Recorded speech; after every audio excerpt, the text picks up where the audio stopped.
Anda pakai lambang-lambang menteri, tapi nggak melakukan koordinasi yang bagus, nggak ada gunanya. Saya pada pakai ini, kan saya nggak ada hubungan anjing. Pembinanya Pak, pembinanya. Pemandu Pak. Jangan. Bapak bisa memandu. Ini, ya, ini anjing takut. Bisa. Ditanya presiden, kau ikut Luhut ya? Selama ini dia bilang, enggak Pak Presiden. Yang tidak merah putihnya, yang Luhut versi merah putihnya saya ikut. Yang tidak merah putih saya nggak tahu. Assalamualaikum warahmatullahi wabarakatuh. Masih dengan polemik kereta cepat ya, yang mengalami kerugian dan setiap bulan harus membayar utang ke Cina 200 miliar lebih. Nah, sampai pada akhirnya Luhut Binsar Panjaitan mengakui kereta cepat sudah bermasalah sejak awal. Saya nerima proyek kereta cepat sudah busuk itu barang. Lalu kita coba perbaiki, kita audit, BPKP ikut. Jadi menurut netizen di sosial media, sepertinya Luhut ya sudah mulai panik dan ketar-ketir ya. Setelah dulu Jonan menolak proyek kereta cepat, begitu juga dengan ahli menolak kereta cepat ini ya, yang diprediksi akan rugi dan pada akhirnya pun terbukti dan terjadi.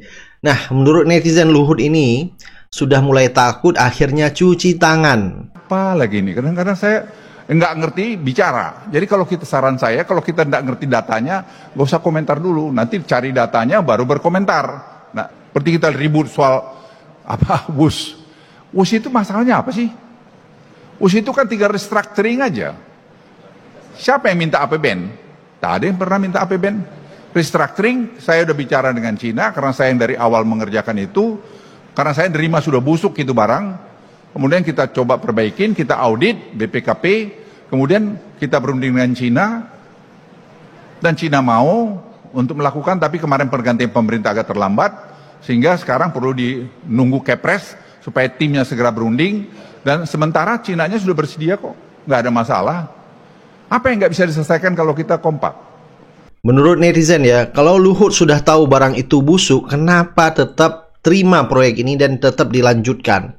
Dan ini menjadi tanda tanya besar, sampai Mahfud MD pun mengatakan meminta ya supaya KPK mengaudit proyek yang tidak masuk akal ini terjadi markup ya. Kalau dibandingkan dengan proyek kereta cepat di berbagai negara ya, ternyata Indonesia itu paling besar anggarannya. Padahal tidak nyampe 200 km dan ini menghabiskan uang negara mencapai dengan nilai 7,2 miliar US dollar atau setara 116 triliun. Jadi benar-benar ini ya membengkak. Jadi patut diduga ini memang ada proyek ini ya dikorupsi. Dulu pada awalnya ya rencana kereta api cepat yang kemudian bernama WUS ini adalah perjanjian G2G, government to government, antara pemerintah Jepang dengan pemerintah Indonesia. Disepakati pada waktu itu berdasar hitungan ahli dari UI dan UGM itu bisa dibangun dengan bunga 0,1% dengan Jepang. Tiba-tiba sesudah Jepang minta kenaikan sedikit gitu, oleh pemerintah dibatalkan, dipindah ke Cina dengan bunga 2%. Tiba-tiba 2% dengan overrun, pembengkakan kemudian menjadi 3,4% yang terjadi itu. Nah sekarang kita nggak mampu bayar. Ketika mau dipindah ke Cina ini, Pak Yonan, Ignatius Jonan, Menteri Perhubungan waktu itu menyatakan tidak setuju. Pak, ini tidak visible. Kata Pak Yonan. Pak Yonannya dipecat, diganti kan? Sudah itu dia manggil ahli, namanya Agus Pambagio. Presiden manggil nih. Pak Jokowi? Iya Pak Jokowi, sesudah mecat Jonan, dia ditanya, Pak Agus gimana ini? Pak, ini tidak visible, rugi negara. Ini menurut Agus Pambagio, yang saya tonton itu. Rugi negara. Ini atas ide siapa? Kata Agus. Kok bisa dari Jepang pindah ke situ dan biayanya besar? Atas ide saya, kata Jokowi. Kata Presiden, atas ide saya sendiri, gitu. Ya sudah, kalau sudah ide Bapak, mau jadi kebijakan, kita nggak bisa apa-apa, pergi si Agus. Ternyata sekarang nggak mampu bayar. Dan tidak mau bayar, Purbaya. Menurut saya benar, Purbaya. Nah ini yang harus diteliti karena ada dugaan markup. Dugaan markupnya gini Mas, ya, itu harus diperiksa ini. Uang lari kemana? Menurut perhitungan pihak Indonesia, biaya per 1 kilometer kereta WUS itu 52 juta US dollar. Tapi di Cina sendiri hitungannya 17 sampai 18 juta US dollar. Naik 3 kali lipat kan? Ini yang naikkan siapa? Uangnya kemana? Naik 3 kali lipat, 17 juta US dollar. Ya, dolar nih, Amerika bukan rupiah. Per kilometer menjadi 52 di Indonesia. Nah, itu markup harus diteliti. Siapa dulu yang melakukan ini? Negara ini harus menyelesaikan secara hukum. Hukum pidananya bisa ada kalau itu betul markup. Karena menurut Pak Antoni Budiawan, Oke, pengamat, Itu iya. pengamat ekonomi ya. Di Cina itu harganya dulunya hanya disebutkan 17 sampai 18, kok sekarang jadi 53 juta US dollar dari 17-18 yang diproduksi oleh China. Nah, ini harus dilidiki. Kalau itu benar terjadi, maka itu pidana, harus dicari. Dan yang paling mengotot proyek ini dibangun adalah Jokowi. Sepertinya KPK ya jangan mengurungkan niat atau jangan tunggu dari masyarakat ya. Segera memeriksa Jokowi dan juga orang-orang yang memang menyepakati proyek kereta cepat ini dibangun. Dan yang lebih memalukan lagi, di saat wartawan menanyakan kepada Jokowi tentang proyek kereta cepat, dia tidak menjawab, langsung ngacir begitu saja. Dan ini menandakan semakin panik juga Jokowi ya, bahwa kereta cepat itu di saat dia menjadi presiden benar-benar merugikan negara. Jadi tidak ada jawaban yang bisa diberikan kepada wartawan. Jadi ini sudah kelihatan bahwa Jokowi dan bersama pengikut-pengikutnya sudah mulai panik dengan kereta cepat, apalagi diduga ada markup yaitu korupsi di sana. Sekarang tidak APBN gimana Pak? Tanggapannya bus yang sekarang tidak pakai APBN gimana Pak? Bus Pak, kereta cepat Pak, gimana Pak tanggapannya Pak? Sekarang kan udah nggak pakai APBN Pak, gitu Pak. Harapan untuk Kapolres Kehutanan Pak.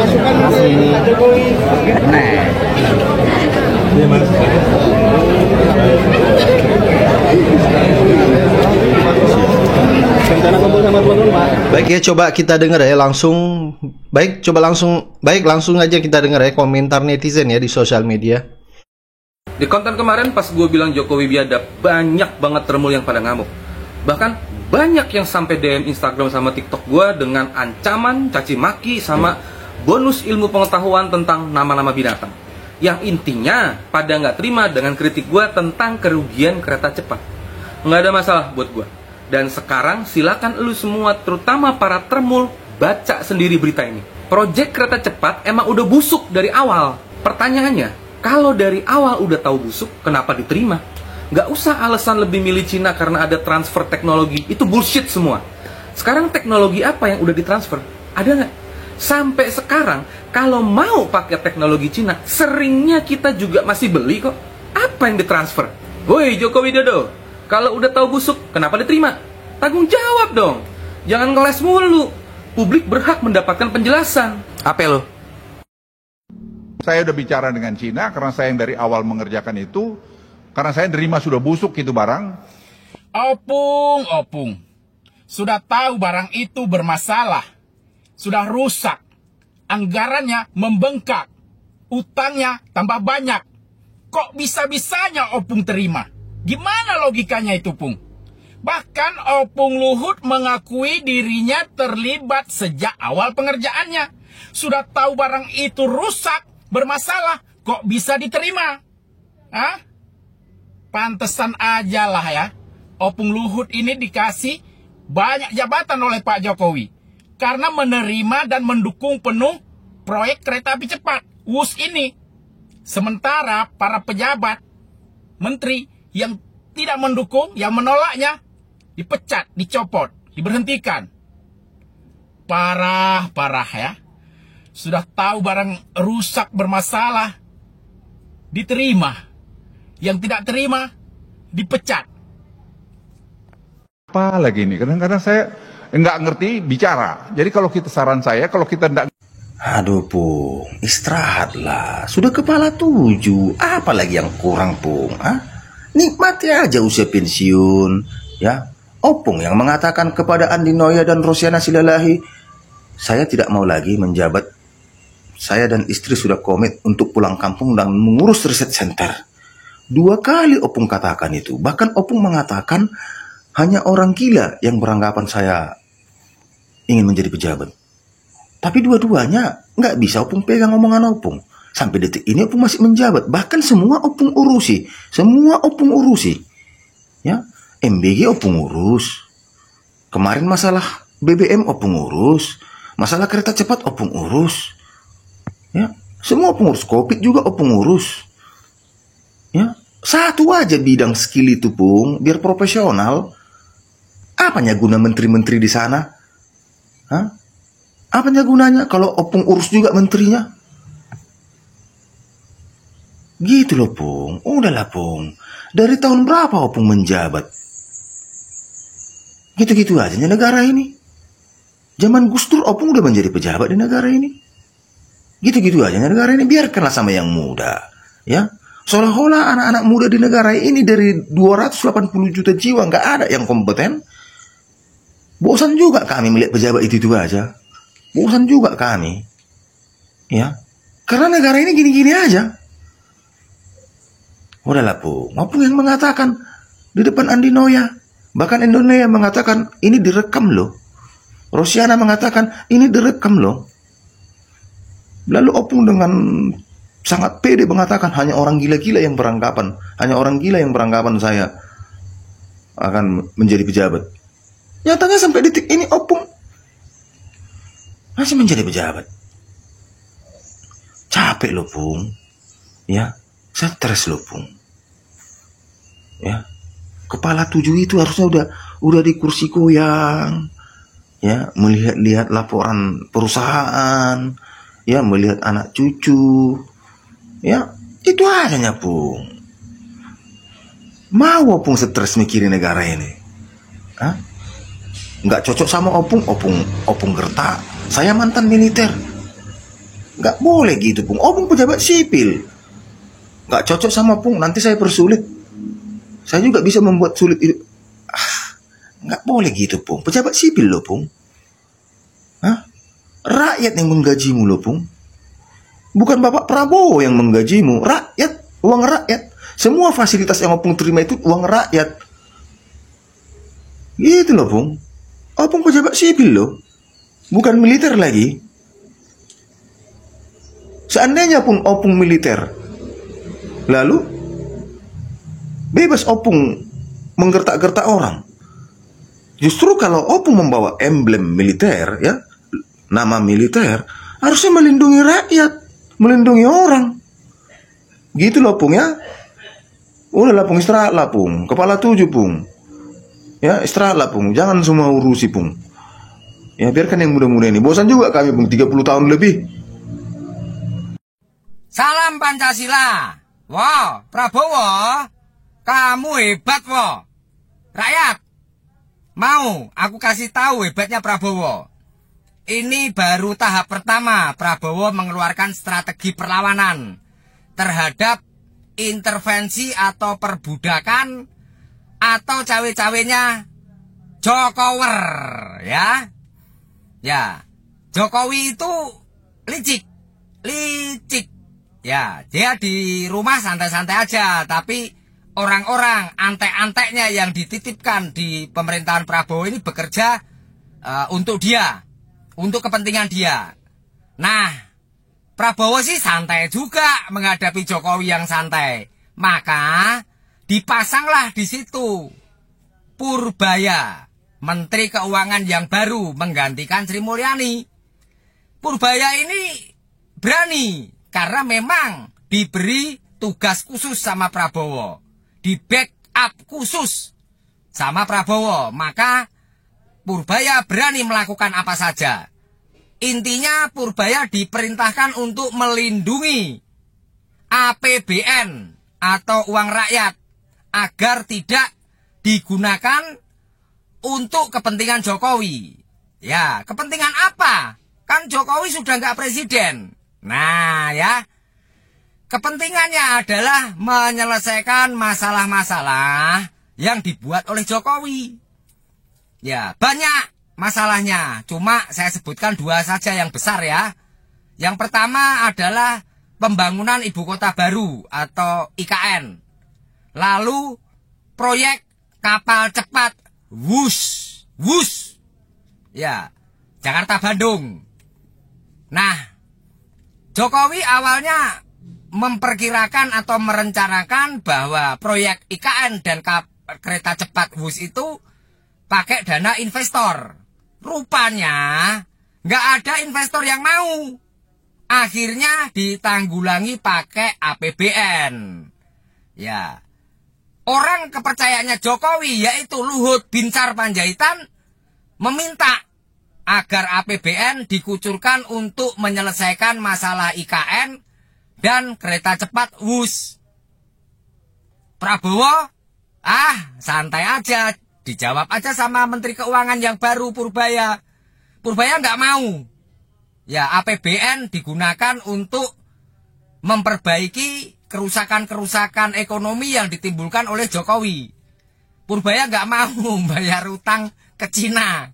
Ya tagih aja ke Jokowi gitu kali. Ya Purbaya ngomongnya, kok ditagih ke Prabowo? Nah ya, ini bukti salah satu strategi Prabowo mulai mengadakan perlawanan. Ya mungkin menunggu 1 tahun ya supaya Jokowi terlena dulu lalu dilimpe.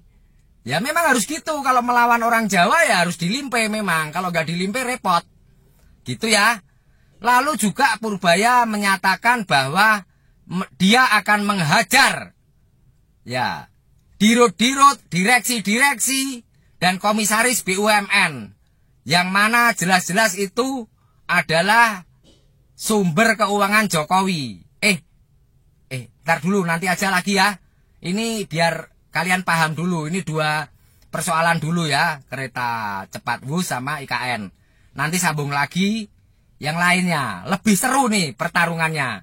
Ya, pertarungan di balik layarnya ya Prabowo melawan Jokowi. Pak Jokowi kan pernah membatalkan juga. Proyek ini dibatalkan tadinya 2015. 2015 dibatalkan, jadi ditolak yang namanya FS Feasibility Study dari Jepang maupun dari China. Tapi dalam beberapa hari China itu merevisi sehingga on lagi. Boleh jadi ini cara untuk China masuk gitu. Seolah-olah kan ini udah dibatalkan. Lantas dalam waktu beberapa hari China sigap gitu keluar dengan rencana yang komprehensif itu di akhir atau pertengahan September 2015. Itu yang diterima. Jadi barangkali itu cara aja untuk menyingkirkan Jepang. Siapa sebenarnya yang paling bertanggung jawab di sini selain presiden ya? Karena dia adalah pengambil keputusan tertinggi. Ini kan ada rilis dari istana. Lantas press conference oleh Menko Perekonomian Pak Darmin. Kenapa dibatalkan? Karena jaraknya terlalu pendek. Kemudian macam-macam lah ya, yang ongkosnya terlalu mahal dan pemerintah meminta agar kecepatan keretanya dikurangi dari 350 kilo yang didesain itu maksimum menjadi 150 sampai 200 km per jam untuk mengurangi ongkos, karena ongkosnya kan mahal. 5, sekian awalnya itu bisa menghemat 30%. Itu dari pemerintah bilangnya. Tapi tiba-tiba keluarlah keputusan Pak Jokowi untuk mengonkan kembali dan menyerahkan tanggung jawab proyek ini dari Kementerian Teknis yang harusnya ngurusin kereta api ke Rini Sumarno sebagai Menteri BUMN. Jadi menurut saya jangan cari siapa yang bertanggung jawab. Jokowi 100% bertanggung jawab, terlepas dari siapa yang membisikkan. Alasan Pak Jokowi waktu itu, saya waktu ke China karena pada bulan Maret 2015 Pak Jokowi itu ke Jepang dan ke China. Nah waktu ke China itu diajak sama Xi Jinping naik kereta cepat. Enak, kita harus punya begitu. Jadi mimpi aja Pak Jokowi ini. Ada sebetulnya kajian itu dilakukan oleh konsultan independen, tapi hasilnya tidak digubris karena nggak cocok dengan keinginan. Saya kebetulan bicara sama teman-teman pemerintah juga kan, sama Pak Luhut juga saya bicara, sama deputinya saya bicara, dengan wamen BUMN yang bertanggung jawab untuk urusan kereta api ini bicara. Nah mereka ini mengatakan, mereka itu jangan Pak Luhut atau siapa gitu, saya samarkan namanya. Mereka ini mengatakan, ya ini kita cuci piring. Ini orang pemerintah? Iya, cuci piring karena prosesnya tidak benar. Bahkan kan menterinya menolak. Menteri Pajonan itu menolak. Dia tidak setuju dan tidak memberikan izin. Waktu groundbreaking itu belum ada izinnya. China itu kan multidimensi ya, artinya bukan satu entitas gitu. Jadi ada perusahaan yang baik, ada perusahaan yang jelek, sama dengan di kita. Nah, kenapa sih orang senang bekerja sama dengan China? Karena dia tidak menerapkan yang namanya standar HAM. Korupsi lah, ESG lah, environment, segala macam gitu. Sama China nggak perlu. Nah, jadi rusak ini karena banyak modus kerjasama dan investasi ini dilakukan antara perusahaan Cina yang jelek dengan perusahaan Indonesia yang jelek. Jadi kasarnya begundal Indonesia sama begundal Cina gitu.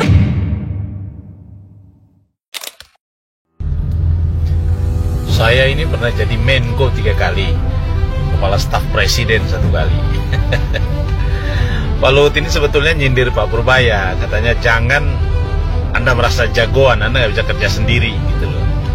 Ini karena mungkin kebiasaan Pak Purbaya, Menteri Keuangan kita yang baru yang top ini, selalu nyindir kementerian, selalu nyerang kementerian, karena kalau Anda nggak serap anggaran, saya ambil anggarannya, Ya karena menurut Pak Purbaya, kalau anggaran kontribusi yang real itu bikin rakyat menderita tuh, sama Pak Jokowi yang sudah berhenti jadi presiden tuh buat rakyat menderita. Hari ini emang udah nggak sesakti sebelumnya, jangankan menyelesaikan semua permasalahan gitu ya, bahkan untuk proyeknya sendiri pun ini digagalkan atau ditolak sama Purbaya.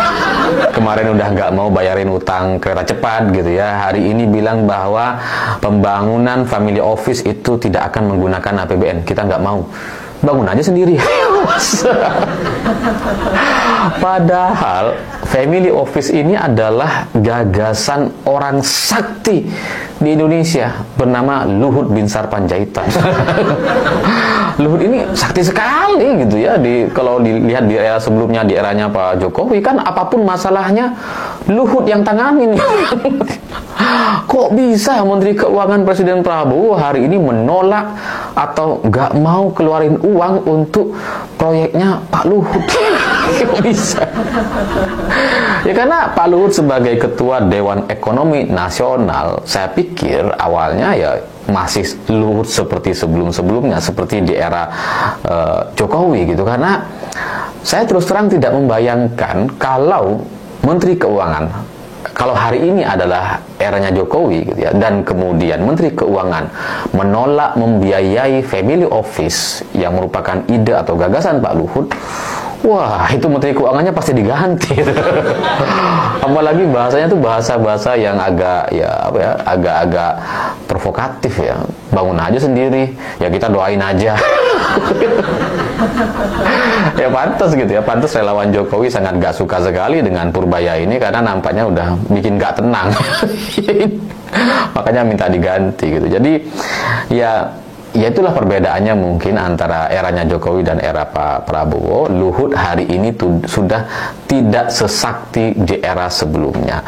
Padahal ya untuk urusan pembangunan family office ini sebenarnya sudah direncanakan sejak eranya Jokowi memang tahun lalu untuk sebagai sebuah layanan keuangan bagi orang-orang yang super kaya. Jadi harapannya orang-orang yang super kaya di dunia itu bisa datang ke Indonesia, naruh uang, diinvestasikan secara aman, dijaga privasinya dan sebagainya, dan itu yang kemudian membuat Luhut merasa bergairah untuk menjadi pejabat lagi yang sebelumnya udah saya mau pensiun dan sebagainya. Tapi karena ada proyek ini kayaknya masih pengen jadi pejabat lagi di eranya Pak Prabowo. Dan Pak Luhut sebelumnya juga sudah mengklaim di bulan Februari 2025 bahwa Presiden Prabowo sudah setuju dan berharap ini segera disahkan, kita kejar agar bisa segera beroperasi beroperasi tahun ini katanya. Tapi ya ini sudah Oktober, itu masih belum ada tanda-tanda. Ya meskipun secara pribadi saya juga udah curiga bahwa gagasan Pak Luhut ini tidak akan terlaksana gitu. Jangankan family office yang belum ada gitu ya, IKN kereta cepat itu kan sampai sekarang juga masih meragukan ini nasibnya ke depan akan seperti apa gitu. Apalagi posisi Pak Luhut tidak sehebat di era sebelumnya, karena Pak Luhut hanya menempati posisi Dewan Ekonomi Nasional, dan ini ya nggak keren. Bukan Menko kayak sebelumnya gitu ya. Ini kan sebenarnya kayak lembaga yang anak bawang gitu. Kalian kalau kecil, kalau pernah main game gitu kan ada tuh yang jadi anak bawang, yang pokoknya diajak aja deh, ikut aja gitu ya, meskipun dia nggak ikut aturan tuh. Ya pokoknya dia menang aja lah, kalau dia salah tuh nggak kena sanksi. Anak bawang gitu. Jadi Dewan Ekonomi Nasional bagi saya ya kayak posisi anak bawang tadi gitu. Ngapain ada Dewan Ekonomi Nasional sementara kita punya Menko Perekonomian? Ini kan kayak anak bawang ya. 2012 saya interaksi ketika dia ikut Pak Hatta Rajasa. Oh, di situ tuh mulai di ketemu kantor lagi. perekonomian. Udah dokter dong beliau atau masih? Udah sebelumnya kan dia di Dana Reksa ya kalau nggak salah saya di. Jadi ya kita lihat pikiran-pikiran dia bagus ya. Saya undang di alumni ITB dulu Jakarta, dia bicara dengan Oneng DPR itu dengan beberapa yang lain, kita lihat bagus. Saya undang lagi di acara yang lebih besar saya buat di ITB dengan Hatta Rajasa, waktu itu dia staf khususnya Hatta, kita kasih forum bagus ya. Kemudian akhirnya abang angkat saya itu Yusman SD yang Yusman Menteri Perhubungan dulu waktu dia ikut Pak Luhut awal-awal di Kementerian Maritim. Dia tarik Purbaya itu. Nah dia juga dekat kan sama Pak Purbaya, nggak Pak Purbaya, Pak Luhut dia memang dekat, tarik situ. Jadi saya ngikutin lah Pak Purbaya ini selama dia di LPS. Ada teman akrab saya, udah almarhum Lendo Novo. Oh Lendo, jadi staf khususnya dia di sana sempat tenaga ahli lah di tempatnya Pak Purbaya. Lendo itu kan orangnya juhud ya. Itu juga sama Pak Purbaya kan gengnya gitu. Teman-teman saya yang lain, Muhammad Akhir, apa semua tuh teman-teman saya, teman-temannya Purbaya. Karena kan anak-anak IPB yang teman saya temannya Pak Purbaya. Nah yang sekarang jadi staf khusus dia kan Henry Harman, yang itu adalah pendiri dari Great Institute kan bersama saya, sekarang ikut dia gitu loh. Jadi saya saling ini ya, maksudnya saling beririsan aja. Kita lihat bahwa ini orang baik, nggak pernah korupsi, nggak pernah cawe-cawe, nggak pernah ini. Dan saya dengar waktu dia dipanggil presiden, ditanya presiden, kau ikut Luhut ya?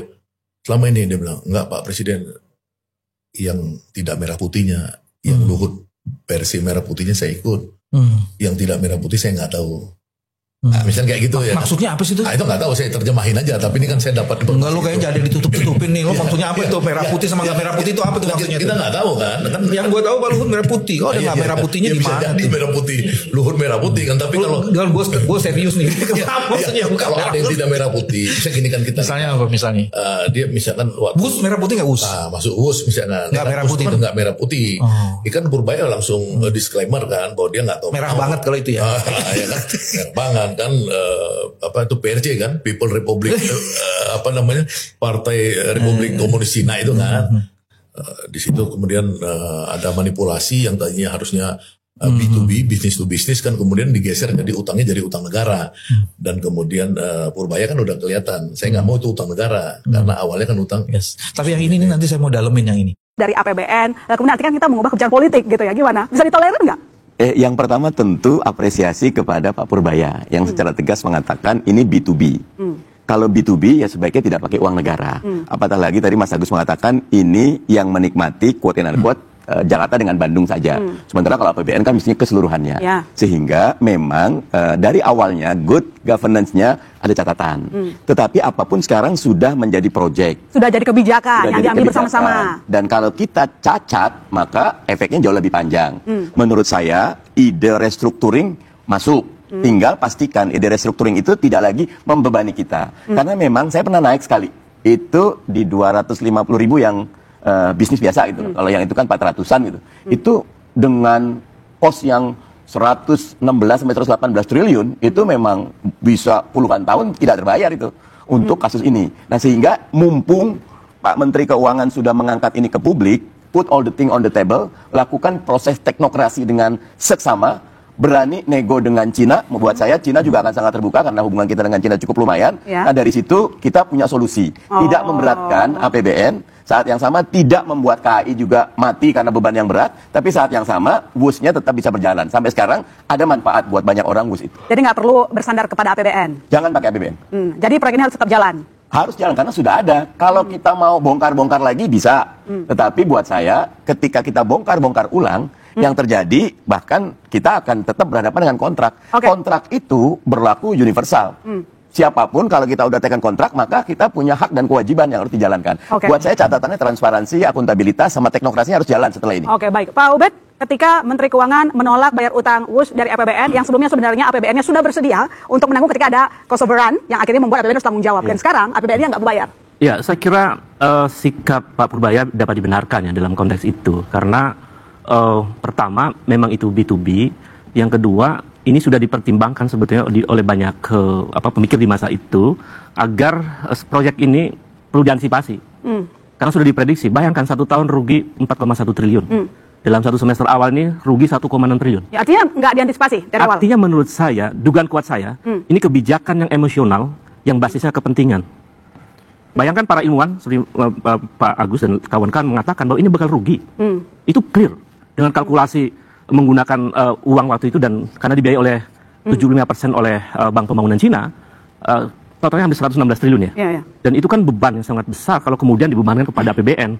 Jadi menurut saya ini pelajaran berharga dan harus dievaluasi secara mendasar dan mungkin ada pertanggungjawaban sebetulnya ya, karena kebijakan yang tidak berbasis pada ilmu pengetahuan yang utuh Ilmu pengetahuan yang utuh. Iya. Ada yang mengatakan berdasarkan emosional Iya. aja gitu. Maksudnya Iya. apa? Kenapa gengsi Maksudnya, doang, kepentingan politik? Ilmu pengetahuan yang tidak utuh itu artinya ada ruang emosionalitas di situ, kepentingan dan lain-lain. Kepentingan. Itu Baik. yang sebetulnya terlihat dari kesepakatan yang berubah. Kesepakatan Awalnya berubah. dengan Jepang, tiba-tiba kemudian berubah Ya dengan ganti China. ke China. Saya kira Bang Andi terlalu emosional. Kan untuk kepentingan publik ini. Kita mesti melihat dulu sih apa sih membuat kereta api cepat, MRT dan LRT. Di sini kan pemerintah mempunyai PSO ya, Public Service Obligation gitu, Ya. yang harus dilakukan oleh pemerintah untuk itu.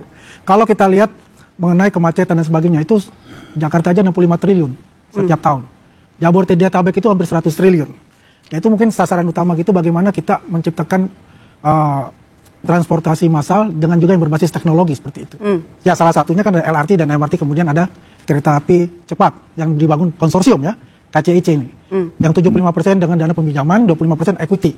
Kalau kita lihat memang equity-nya terlalu rendah dibandingkan dana peminjaman itu. Ya, yang inilah yang dipikirkan juga. Memang di seluruh dunia, ketika kita bicara kereta api cepat itu, ya katakanlah di bawah 200 km itu pasti akan rugi. Tidak ada yang untung untuk kereta api cepat.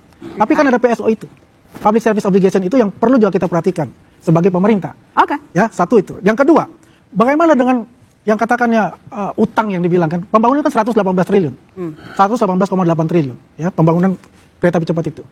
Dan di sini kan belajar bahwasanya ini tidak hanya sampai Bandung, tapi itu akan sampai ke Surabaya. Di sini memang tidak perlu pakai APBN karena B2B asalnya. Tapi kita juga ingat bahwa di ketika kerjasama, Kementerian Keuangan kan punya perusahaan, anak perusahaan peminjaman infrastruktur. Iya. Ya perusahaan itulah yang bersama dengan CDB, dengan China Development Bank itu. Itu sudah selesai. Ya, tinggal bagaimana mencari titik temunya untuk mengurangi, strukturisasi utang itu, ya, merenegosiasi lagi utang itu, terutama bunganya. Dan kata Pak Luhut, ya, yang memang beliau terlibat langsung di situ, beliau juga mengatakan 3 bulan lalu Cina sudah oke, sudah confirm untuk merestrukturisasi bunganya itu. Nah, permasalahannya kan pada saat itu terjadi pemindahan kekuasaan, artinya kan ada presiden baru. Nah, sekarang yang akan dibicarakan lagi nih oleh Pak akan dibuat tim lah untuk membicarakan itu dengan berdasarkan SK presiden yang nantinya, ya kan. Jadi intinya tidak ada maksud ya bahwasanya ini akan dibebankan KPBN. Tinggal bagaimana ya kereta api sebagai operasionalnya itu dan pemerintah di sini, apakah pemerintah akan mengambil alih untuk infrastrukturnya misalnya dengan injek kepada konsorsium opsi yang diberikan oleh Danantara. Danantara. Ya? Oke, baik, saya Pak Ubdillah. Ini tadi disampaikan ini soal SOP juga sebenarnya. Sebetulnya tadi sudah menggunakan logika itu bahwa dijelaskan studi di banyak negara kereta api cepat dalam jarak yang tidak lebih dari 200 km itu pasti rugi. Narasi itu sebetulnya cukup untuk mengatakan bahwa ini jangan dilakukan proyek ini. Itu yang saya sebut mestinya scientific approach gitu loh, mengambil keputusannya. Bukan karena ingin gagah-gagahan untuk membangun satu legacy dan lain-lain ya. Yang justru dampaknya sebetulnya cukup besar. Misalnya bayangkan, utang yang masih di atas 100 triliun, kemudian setiap tahun rugi 4,1 triliun, terus menerus, lalu kita belum bayar bunga utang, angsuran, dan lain-lain. Jadi ini beban, kalau kemudian dialihkan ke APBN, APBN akan mengalami tambahan defisit. Dan itu membebani negara, itu membebani rakyat. Oke, Pak Bestari, ini kan sudah jelas ya bahwasanya kan Pak Luhut yang terlibat langsung betul dari awal mengenai kereta api cepat itu. Bahwasanya itu tidak akan menggunakan APBN. Ya. Jadi artinya ini ada suatu pemikiran ya bagaimana pertama yang tadi adalah bernegosiasi untuk itu dan juga aset-aset kereta api itu di sekitar jalan kereta api itu bisa digunakan. Ya, bukan nanti dijual, tidak.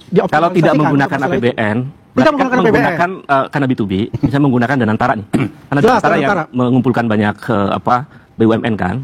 Sementara Danantara itu dalam 1 tahun dia hanya dapat dividen sekitar 80 triliun. Itu belum membiayai BUMN yang ada, kemudian kita harus evaluasi mendasar bahwa cara mengambil kebijakan itu memang harus from knowledge to policy. Jadi proses diskursus untuk mengambil keputusan itu tidak tumbuh waktu itu yang dominan tadi kepentingan. Gitu. Oke, dominan kepentingan emang, Pak Said. Saya ingin meluruskan sedikit. Saya tidak punya dasar sama sekali bahwa proyek ini B2B. Itu hanya omongan. Kepres nomor 107 2015 itu jelas kok ini proyek pemerintah dan menugaskan kepada Wijaya Karya, PTPN dan jadi saya tidak pernah ada menyatakan B2B. Nah, ingat namanya penugasan itu adalah Undang-Undang BUMN menyatakan apabila pemerintah menugaskan kepada BUMN terhadap proyek yang tidak layak, maka seluruh biayanya ditanggung pemerintah ditambah margin yang lain. Jadi jangan dibelok-belokkan seakan-akan B2B. Dari awal ini adalah proyek pemerintah. Nah, jadi bahwa sikap Purbaya tidak membayar itu sikap politik, bukan berarti bukan proyek pemerintah. Ini kalau salah, ini bisa bahaya seakan-akan proyeknya kereta api. Nggak pernah kereta api punya proyek ini. Oke. Dia penugasan. Nah, di Kepres nomor 93 2021 itu semakin diperjelas bahwa ini proyek pemerintah itu tolong. Baik, nanti saya sambung lagi ke Pak Said soal itu sangat menarik. Saya punya pertanyaan ke Pak